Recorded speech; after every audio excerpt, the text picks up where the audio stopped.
So, what is the story behind all of this? I don't know. He said that his mother was Austrian. That apparently is true. And because he showed in a tweet an article about his dad, and it mentioned his mother, that she was Austrian and that she had suffered badly in World War II at the hands of the Nazis. At some point, there were hints that because of this, they weren't happy at home and complained about that, and then things got much, much worse. Whether that is true or not, I don't know. They've always only hinted, and these people weren't actually in my life, so I mean, I don't know. And it's possible that they were both maybe autistic and that they got abused very, very badly, and that is where all this is coming from. It's quite possible. It's quite possible.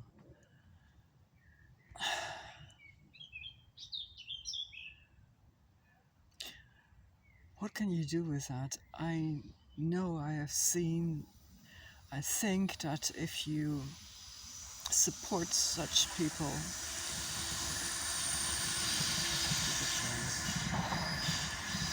at a very young,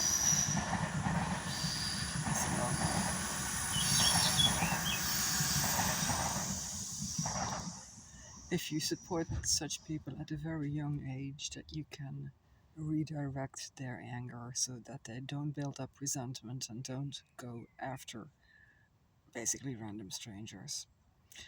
But if that doesn't happen, then this resentment gets worse and worse, and they develop their stalking skills to a unbelievably high level, and they become unstoppable. And their victims are just toast, complete toast. Can you break through that? I don't know. And I've talked with my GP. I mentioned to him that I knew somebody with NPD, with rages, and I wondered whether there could be some kind of medication that could put a stop to these sudden rages, which also, by the way, goes with autism, because at the time, at first I thought I was dealing with someone with a dissociative identity disorder, and then I thought it was NPD and also autism. Maybe it's all three. I have no idea. I used to think that psychopathy and autism didn't go together, but they do actually. Actually, I'm starting to think that autism is actually closer to, that's not drift.